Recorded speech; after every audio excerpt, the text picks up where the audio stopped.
Welcome to Decision Vision, a podcast series focusing on critical business decisions. Brought to you by Brady Ware & Company. Brady Ware is a regional, full-service accounting and advisory firm that helps businesses and entrepreneurs make visions a reality.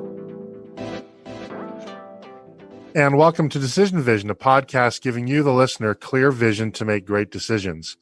In each episode, we discuss the process of decision-making on a different topic from the business owner's or executive's perspective. We aren't necessarily telling you what to do, but we can put you in a position to make an informed decision on your own and understand when you might need help along the way.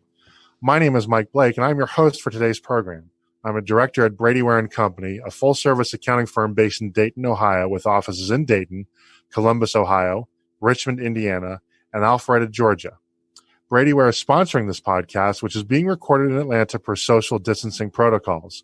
If you like this podcast, please subscribe on your favorite podcast aggregator, and please consider leaving a review of the podcast as well. So today we're going to discuss, should I be thinking about my second act? And I think about this question a lot, maybe more often than I have been. Last Saturday, we're recording this on May 8th, but last Saturday I had the audacity to record my 50th trip around the sun. And so I'm sort of in second act thinking territory as well, perhaps, because I plan to live for a very, very, very long time. I'm sort of greedy that way. But you know, I'm also heavily involved in business transitions, whether it's somebody who's selling a business or somebody who's buying a business as their so-called second act, or whether it's a succession planning. And we've had discussions about most or all of those topics. We've had a discussion on succession planning and how you hand a business off to the next generation. We've had a discussion on how you go about selling your business and how you figure out the timing and what are some of the mechanics in doing that. But before you get to any of those phases, the business owner or the executive has to reach a point where they decide that some kind of change is desirable and necessary. And, the funny thing about this is 10, 12, 15 years ago, we just knew that everybody by now, maybe before now, was going to have to sell their businesses. They're just going to be too damn old. They weren't going to want to be in the businesses anymore. They're going to want to play golf, spend time with their grandchildren, do anything other than the businesses. So people like me, we were rubbing our hands and licking our chops because we thought there were just a bunch of businesses that were going to come on the market. And then a funny thing happened. A lot of people decided to hang on to their businesses, started to hang on to their careers. And I think there are a lot of reasons for that. One, I think that the 08-09 recession erased enough wealth and frankly just put the fear of God into enough people that they decided they were going to hang around and generate some more value, some more income for a few years before they moved on to that second thing, or even entertained the risk of moving on to something different, even if that was going to be income producing.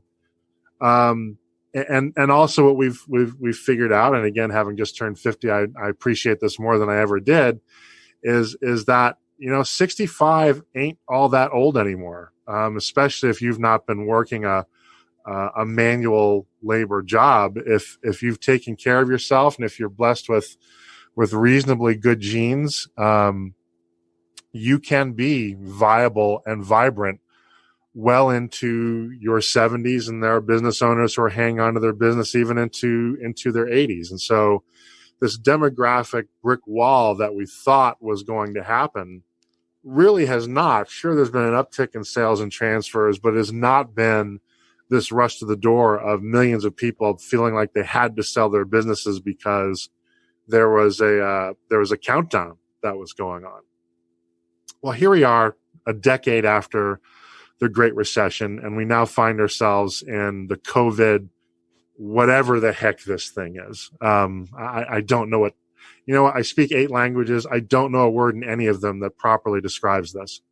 But at any rate, we're in this thing, And I think this is now prompting people to think more about that second act. We're seeing such dislocation. We're seeing such a, my own personal view is that we are not going to go back to what the world was like in February. I think that's gone.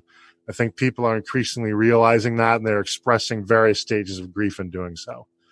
And that means that certain jobs are going away, certain industries are going away, certain needs are going away, and in their wake, jobs, industries, and needs are being created, and they're being defined in real time. And if there's ever a time when thinking about your second act, because maybe that job is going away, maybe that company is going away, or maybe you just sort of see the writing on the wall. Maybe it's not going away today, but you see in 10 years it's just not going to be the same thing, and just not going to be as rewarding for you to do it anymore. You may be thinking about some sort of second act or second career, as it's often referred to. And as it happens in my network, I know one of the best in the business at helping people figure out this second act thesis. I have friends who have worked with him and gone through the program. I've been honored to have at times been a mentor in the program, which is really interesting because at the time I was half the age of a lot of the people that he was serving. But he's really the expert on this, and we're going to have a great conversation with my friend Jim Deupree, who is founder of ChapterTwo.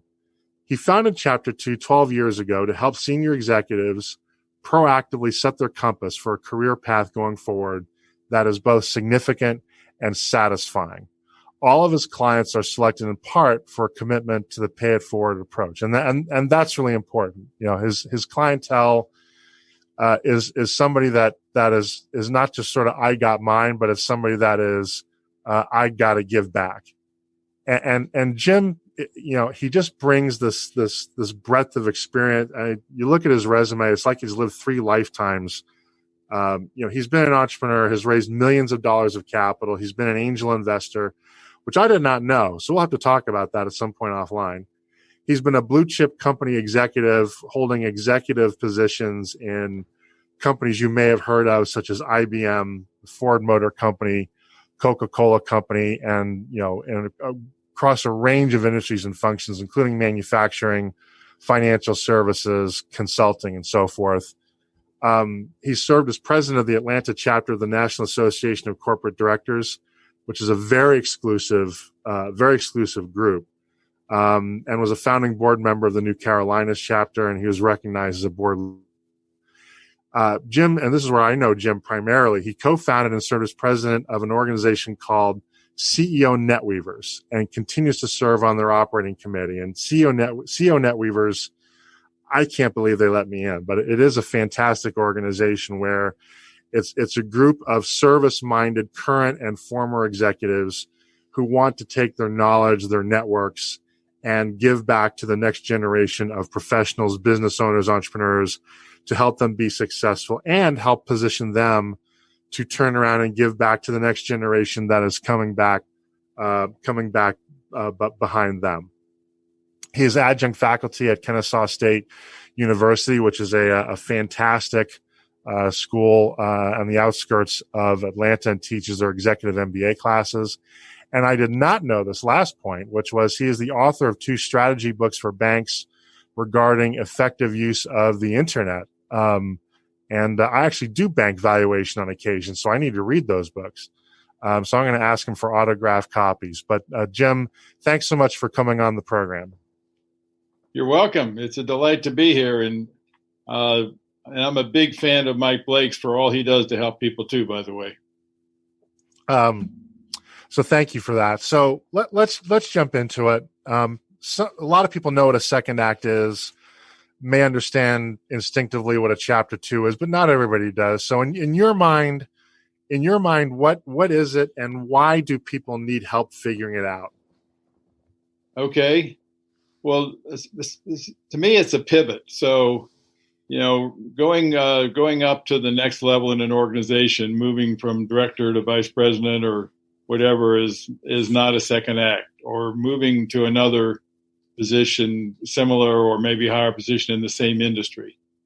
The second act is really deciding that for whatever reason, I want to move on from what I've been doing and go to something that's substantially different industry, different kind of a role. Maybe it's leaving corporate America, buying a business, becoming an entrepreneur, or moving from an operating role into consulting, or moving to join a board of directors. So what are some signs that Act One either is ending or should be ended? How do you know, or what should start your thinking that maybe that's the kind of transition you need to really start thinking about? I think it's a couple of things, Mike. 70% of people in corporate America say that they are not fully engaged in their job. That's a stunning number, yet it's been repeated in many different surveys. And a third of those are meaningfully disengaged. So to them, either they don't like their leaders and they're turned off by their leaders, or the role has become mechanical or rote. It's, I can do it in my sleep. It's not inspiring. I'm not really building anything. I'm just maintaining status quo. So when that happens, it's not fun. You don't skip into the building to go to work. You just kind of drag yourself in. The other one is industries are changing, as you mentioned in your opening. I mean, a lot's going on, and every industry is changing in many ways. But sometimes the industry is not as appealing as it was when you started, or sometimes the mission is not as appealing. So those two things are really the keys, and I call it the voice in your head. The people I work with will admit that they had a voice in their head a year or two before they really acted on that voice. It was telling them, it's time to start thinking differently. So there's a question I want to sneak in here and sort of get off the script, because I think it's important. When I think about second act, I tend to envision somebody that looks like me or maybe is a little bit older than I am. Somebody that's had a longish chapter one, and then they're ready to sort of cast aside. But then it occurred to me that may not necessarily be true. In fact, I know for a fact that one of your clients, who's a dear friend of mine, is about 5 years younger than I am. And I know somebody who I think effectively did a chapter two right out of college, or right out of, as it turned out, law school. You can have a chapter two pretty early, can't you?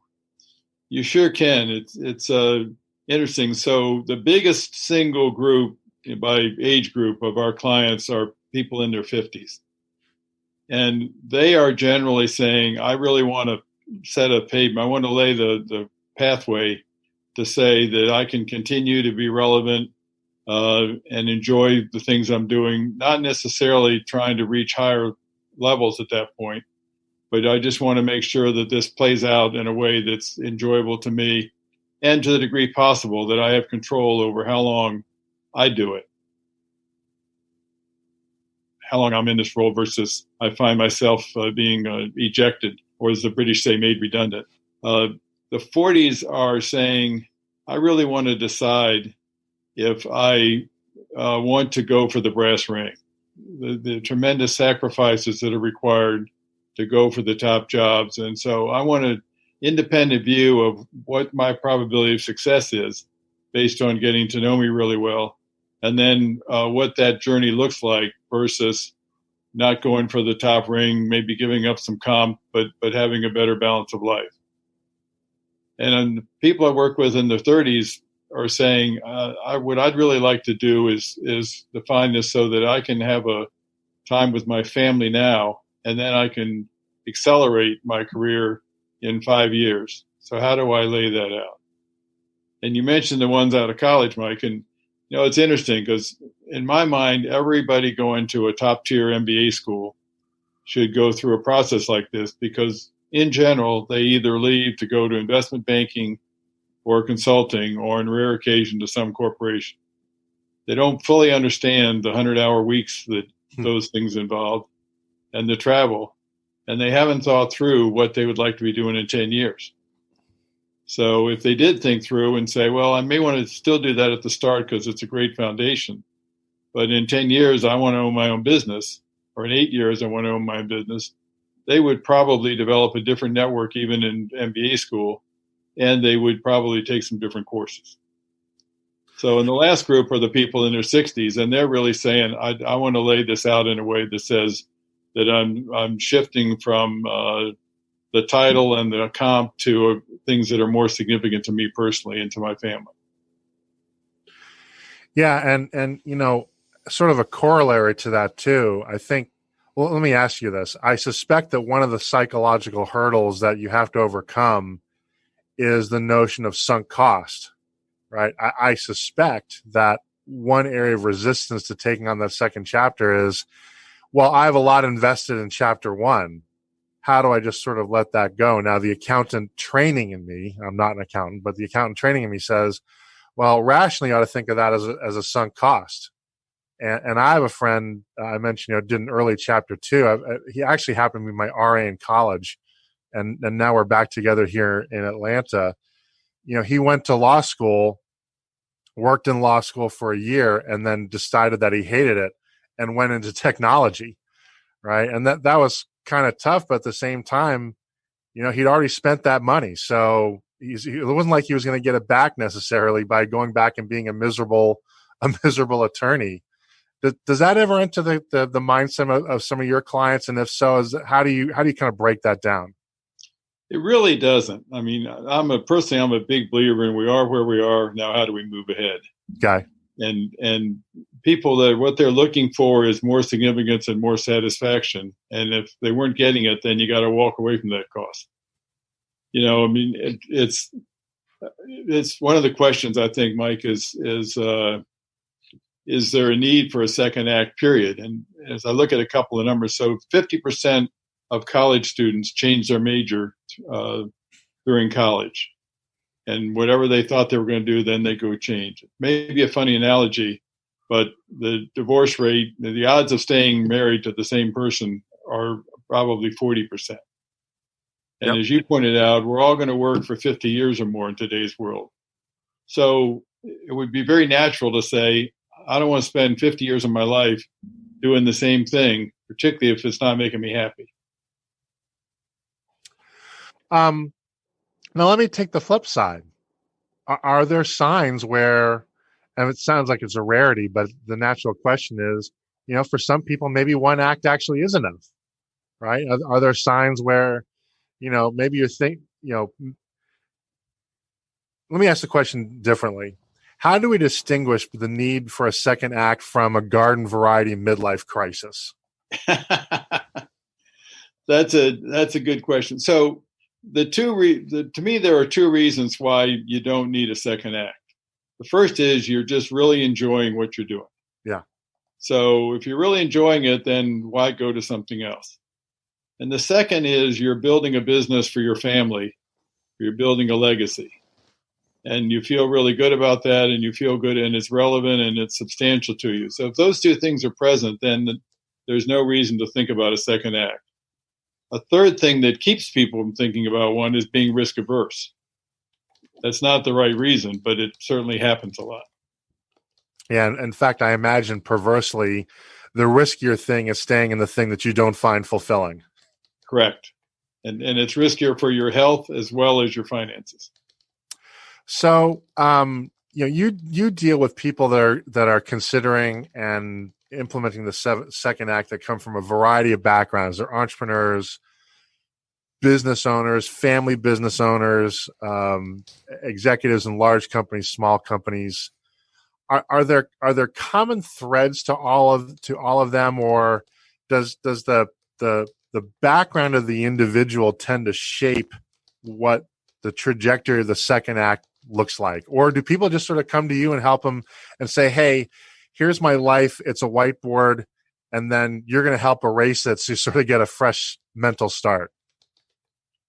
It's more the latter. I mean, what's common across all of those is people in their own minds, people that would appear enormously successful on their resume, do not necessarily share that personal view.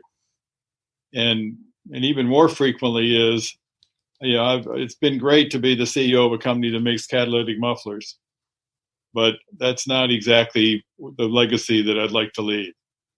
I'd like to take my resources and my talent and do something before I step down that I feel is really good for people and for humanity, and not necessarily for free. There are a lot of ways to contribute, but I want to pivot to where to me it's more meaningful. So that's the biggest driver. So implicit in the second act means that you're not ready to retire. And let's put the financial piece aside for a minute, because I think that's a different kind of conversation. But assuming the financial wherewithal is there and people sort of make a choice between a second act versus retirement, what do you think are sort of the markers that suggest that a person is going to be more happy having an active second act versus, going off and playing golf or fishing or playing bridge or painting, whatever it is you're doing as a retired person? Or is that even a choice? Maybe I'm even positing a false choice. No, it's not. It is a choice, and it's a conversation I have frequently. I haven't met many people that want to go play golf 5 days a week, by the way, because, again, I'm blessed with working with people that are very intelligent and very accomplished. But the real marker would be two things. One is people who are good leaders. People who are good leaders still want to go build things or help things. They don't want to, they can't get enough satisfaction out of just painting. Active. And obviously people that still are healthy and have high energy. And you also have to think about the impact on your spouse. If you're going to suddenly be at home all the time and you haven't been for the whole first years of your marriage, what's that going to do to things at home? So from that point of view, I think that's the big driver. The people that just say, I want to keep doing something. Now, what they don't necessarily want to do is another job. And they don't want to get sucked into a lot of travel or those pieces. So for those folks, we talk about we call it a portfolio approach. It's do 2 or 3 things and that you enjoy and that are meaningful. And then as time marches on, then you drop one of those. And now you're down to 2. You're shifting your balance. And then ultimately you may drop the second one. And so it's a way of saying, I know I can still stay relevant as long as I want and be engaged. And yet I'm not, we can still have time to travel. We have a thing, Mike, we talk about the 85-85-85 plan for people that are in that space. So the first 85 is work.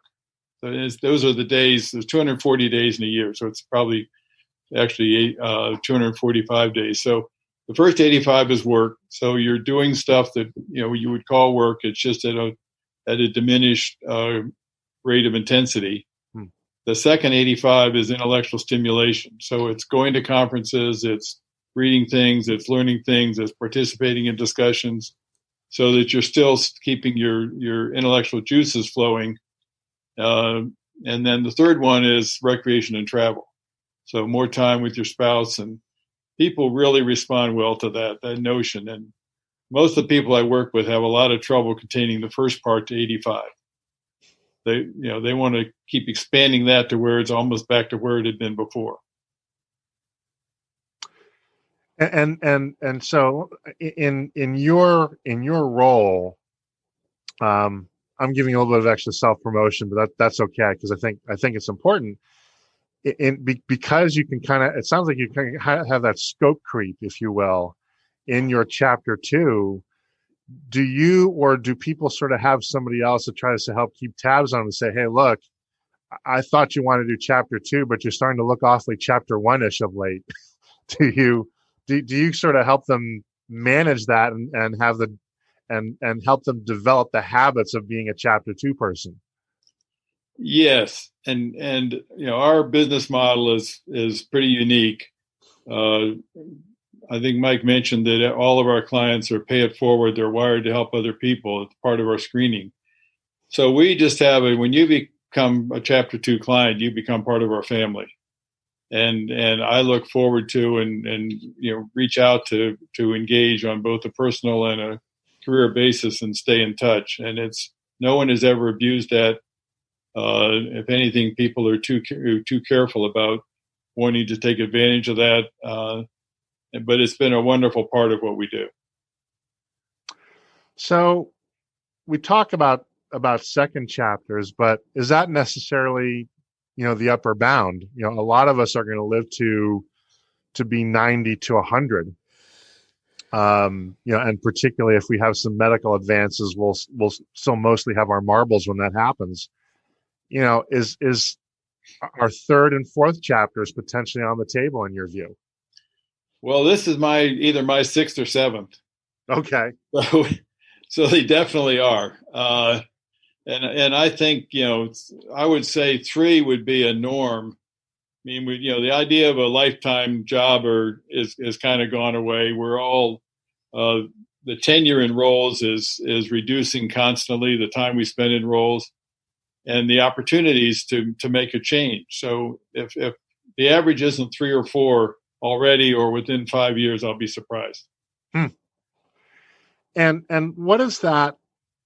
What are the first steps of that transition look like? Is it just simply, you tell whoever you're working for or with that I quit, you throw in the towel, or is there something that kind of happens that leads up to that begins that transition?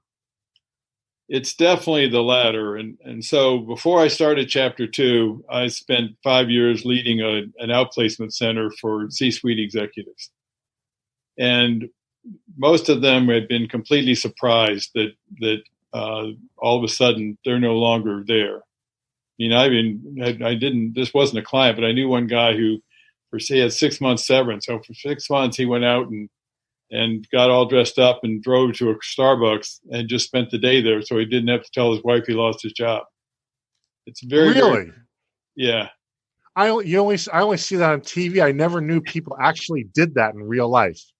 Well, in this case, he did. And it's very traumatic to end up in an unplanned transition. Your family is upset. Are we going to have to move? What's going to happen to our country club status? And again, I get to work with people that it's not about keeping the roof over their head, at least short term, but it's so disruptive. So all of our work is now focused on planning ahead. It's the voice in your head is speaking, and the time to start thinking about that is while you're still in the role. And you start by saying you want to set your compass for what would you really love to do? What would give you joy? And it's not just the job, the title, it's the culture, it's the nature of the business, it's the meaningfulness of it, all of those points. So if you go through and define a handful of options, and typically they're options a person hasn't thought of, the next step is then to say, let's go talk to been there, done that people, other pay it forward people, and they will have a completely candid conversation. This is what we liked. This is what we didn't like. This is what surprised us. So then you take those options off the table one at a time until you're down to 1 or 2. And the third step is then you say, now I'm going to adjust my LinkedIn. I'm going to think about the kind of network I want to lead to that next role. So I'm going to build the campaign, and then I'm going to wait. I'm going to wait till the right opportunity comes along. And that may either mean the right job, or it could mean I get a chance to exit in a financially profitable way for my company. But all that time, you can actually enjoy the job you're in more because now it's not forever. And you have a plan B in your pocket and you're just ready to activate it whenever the right time comes. So, in case of transition, break glass kind of thing. Right. And that scenario you bring up, I think is so poignant because, and again, myself having just turned 50, one of the things I thought to myself is, well, I better kind of like the job I have because, once you hit that 5-0, getting that next job becomes a lot harder and requires a lot more thought and a lot more preparation. I mean, age discrimination is real, right? And so I think you then, if you are going to make a transition, obviously you can do it. You help your clients do it. But part of the reason also they need you is because it is, I think, a little bit more challenging. And you have to be more creative and in a way kind of create your own role rather than wait for somebody to give it to you. Is that fair? A couple points on that, Mike. I think the age discrimination is not as real as many people feel. Okay. I will tell you, if you're a CMO or chief marketing officer, it's real because there's a perception that you just are out of touch with the way that the 20 and 30-year-olds are communicating and acting. But we have a big glut of middle management in our company because of past recession. And there is a lot of places where I call it the silver savvy group is really both needed and respected. And sometimes it's in entrepreneurial companies. I've got a client who was a CFO for 2 or 3 startups, and she played a role not only of CFO, but pardon the expression, but kind of a den mother role, and it was very much appreciated. So the second point is that people busy in careers do not understand how to play the game in finding a new role. It changes all the time. It's changed dramatically, and even in the last 3 years, the role of search firms has dramatically changed and pivoting. And so, if people try to do this on their own, they end up saying, well, I think I should try this, but I'm not sure, so I'll wait till tomorrow, and then I'll wait till tomorrow, and they keep procrastinating on taking the necessary steps. If somebody that they trust and has done it 100 times says, this is what you ought to do next, then they go do it. So when I think and I just reflect on the mentoring that I've had the privilege to do with some of your clients, I tend to think of people that are at least walking into Chapter 2. They're thinking of a new career or sitting on a nonprofit board. Are those the most common options, or what are some other alternatives if maybe those two things don't necessarily appeal to you? What are some of the other items on the Chapter 2 menu? The most common one is probably advisory work. So I'll give you one example. One of my clients had 3 chapters already. So first chapter was in medical device field. Absolutely loved it. It was actually in the heart area. Loved being in the operating room. Then didn't want to move the family. So second chapter was in financial services and wealth management. And the third chapter was in a big real estate investment trust. And now it's time. And so as we went through this work, the first chapter was really the one that they loved the most of all the things they'd done. Going back into, at a lower level wasn't going to make a lot of sense. So first of all, we had to build a bridge for 15, 20 years later. How do you re-enter? What are your credentials? And it led to finding the right people as sponsors and a series of advisory sort of board roles that have been really rewarding, lucrative, hard work, but a lot of fun as well. So that's the most common. Nonprofit organizations, because most of our people are very active leaders, the pace is too slow. So they like it for the giving back. They don't like it for the pace. And actually board seats are not a real common outcome, partly because they're very hard to come by. And also, though, people who are used to making decisions are not always good on a board, because now you need to voice your opinion, you need to respect the opinion of others, and you need to be ready for a collective judgment, not the one you feel is right. Yeah, I mean that's a great point. We need to have an episode on boards too. But you're right. Having to share a lot, if you're used to and frankly have been successful being in the driver's seat, that's got to be a very difficult mental transition for some. It is. Give me well, not really a war story, I guess a success story. What is one of the more creative second acts you can recall, or third or fourth acts you can recall somebody creating? Yeah, I love that question. I had a client who had been a serial CEO, been a CEO 2 or 3 times, happened to end up with a very nice payday, and said, I just love hot air balloons. So I'm going to become a hot air balloon pilot. So he bought a hot air balloon. He went out to Phoenix to go through the FAA school, got certified to fly himself and his family.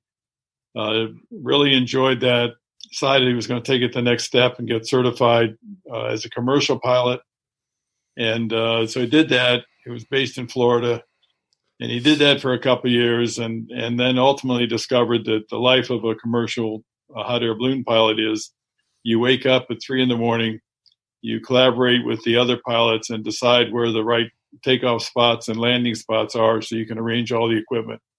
You call your clients at 4 o'clock to tell them where to meet you at 5 o'clock, and you open the balloon and you serve them some champagne at sunrise, and then you pack up the balloon and you do the same thing the next day. Maybe you do it again at sunset. So had a blast doing it, and then ultimately after 3 years, returned to a CEO role. And Mike, I'd like to make that point. I would love to see in our society people, just at your age, people in their 50s take a gap year.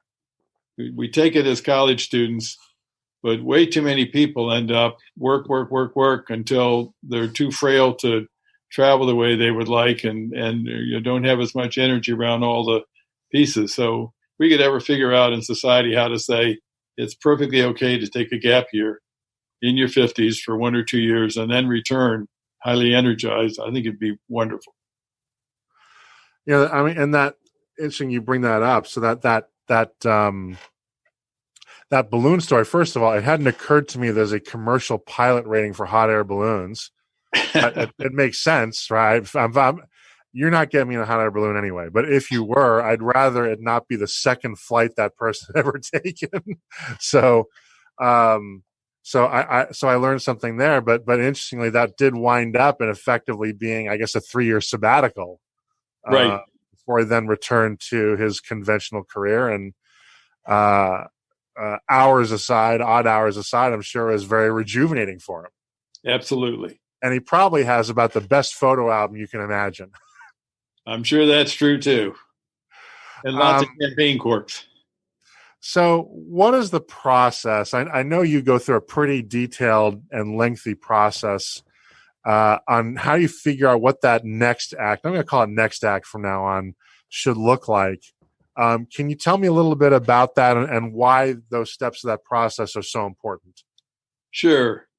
It's really 3 steps. So step 1 is discernment. It's what would you really like to do? What culture would you enjoy? What's the right, are you better suited to a small company or a large company? All of those kind of factors. And we do that through a series of assessments that we put together. I use a term that, again, I get to work with very bright people. They know things about themselves, but if I use the television vernacular, they don't have the dots connected as high definition pixels. So the picture's not clear. They're just data points. And so through that process, and we end up spending 3 hours with an industrial psychologist that I've used this. We've done this hundreds of times together now. And it's a very revealing process. And now we typically say, these are the 3 or 5 options that you should focus on. Usually half of those are ones they've never thought of, never occurred to them.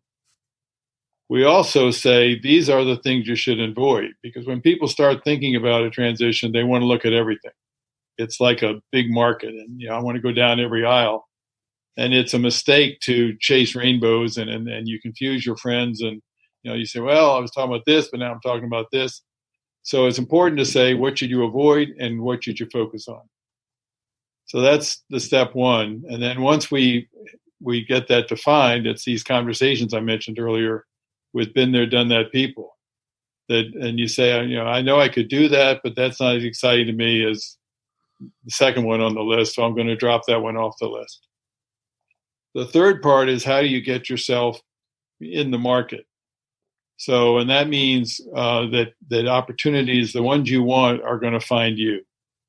And they're going to find you through the way you represent yourself on LinkedIn. They're going to find you through the leadership story that goes to your friends and colleagues. They're going to find you through what you say when you get a chance to talk to people face to face. And it's one of the things we've learned is the more crisp you are, the faster things happen. People that say, this is what I want, don't get very far. It has to be, this is how I can help this organization grow and succeed. And then people that say I can do anything are not credible. So it's a whole process to say, this is your message, and this is where you play it and how to play it. And then it's just working with it. And we end up with some amazing stories, with people about once they get in that stage. And sometimes it's, things happen, the company they need to stay for a while longer, or all kinds of things happen. But we end up being an advisor through the process of exploring and even negotiating roles as well. So we're talking with Jim Deupree of ChapterTwo. So I'm going to sneak in some free consulting for myself, or asking for a friend, because I have you on the podcast. Have any of your clients ever gone into academia as a next chapter? Yes, that's something I've thought about, because I look the part, but I wonder how many people kind of think, I really wish I could have studied X when I was in college. And you sort of go back and sometimes going to college too, when you just don't give an F when anybody thinks about you, that can also be very liberating, I would imagine. Yeah, Mike. And so a few years ago, more than a few, probably, 15, 20 years ago now, I actually explored pivoting from when I was at IBM into teaching business school. And I met with the dean of a business school, a noted business school, and he said, "You're not going to be happy." So first of all, the best executives are not necessarily the best teachers. So, we would need to figure out if you were really a good teacher. But secondly, you're not going to be happy because in academia, there's a pecking order. And if you don't have a PhD, you don't have a voice at the table. You may sit there and listen, but you don't get to say, this is how I think we should do it. And you get no vote. And so unless you're willing to take the time out to go do that, just keep that in mind. Now, since then, as you mentioned, I teach to MBA students at Kennesaw, and I teach ethics. And I have complete freedom for how I construct that course and teach it. But many of the courses now are highly scripted. 80% of what you teach has to be through from the book, basically. And so you don't have the degree of freedom to go build something that you think. So it's a good gig. It pays best for people that have a CPA because there's a real shortage. Pays worse for people that want to be an English teacher. Yep. It's nice summer vacations. It can be a platform for consulting. But it's the driven people that are most of my clients. Very few of them have selected that. A couple have, but very few. So, running out of time, and I'll be respectful of your time. I know you got to get back to doing what you're doing. But the last thing I want to ask specifically is, why is an outside perspective so helpful? I mean, everybody that you're dealing with, I know because I've met them. They are intelligent. They are focused. I would even say largely self-aware people. Why do they need help figuring out something like this? Why do they need an outside party, a third person, an advisor to help figure this out? So everybody needs somebody to bounce their thoughts off of. And what I've learned is friends don't work for this discussion. They won't be on it. They won't tell you what you need to hear because they're afraid of hurting your feelings. Yep. And sometimes they have their own bias about, well, if you got into this, then there's a way that would actually help me too. The second thing that happens, if you talk to 3 lawyers, you're going to get 3 different opinions. And if you talk to 3 friends, you're going to get 3 different opinions. So you say, all right, I'm going to have 100 cups of coffee over the next year. And with my friends, I'm going to figure this out. At the end of the year, you have 50 different opinions and that don't jive together. And generally, friends don't, this is not your specialty. It's not their specialty. So how this whole process works has a big impact on the realism of the things you may consider. So I just have learned that people wasted a lot of time and got nowhere, and without this kind of help. Now, obviously, some people have figured it out, and some have done it brilliantly on their own. Some have been lucky. It's not for everybody, but for those that sincerely want to say, I really want to get the best next act in my career, I believe that this kind of advice and process is immensely helpful and makes things work faster. And that sounds a lot like what I advise people when they're trying to get advice in their startup. Your friends will cheer you on because, frankly, they don't have any skin in the game. The skin in the game is to spare your feelings, basically, and that's often where the worst advice comes from. And I'll bet you there are a lot of similarities there. So I think I understand that. Jim, this has been a great conversation. We're running out of time, but I'm sure there's lots of other questions we could have covered, should have covered. Somebody's going to want to contact you and learn more. How can they do that? The best way is through our website, which is www.chapter2.net. And it's TWO, not the number 2, and there's no hyphens or anything. Because there's a contact us, you can get directly to me through that. You can also, there's some pretty useful information there. So chapter2.net. Well, thanks again. That's going to wrap it up for today's program. I'd like to thank Jim Deupree of ChapterTwo so much for joining us and sharing his expertise with us. We'll be exploring a new topic each week, so please tune in so that when you're faced with your next executive decision, you have clear vision when making it. If you enjoy these podcasts, please consider leaving a review with your favorite podcast aggregator. It helps people find us, can help them. Once again, this is Mike Blake. Our sponsor is Brady Ware & Company, and this has been the Decision Vision Podcast.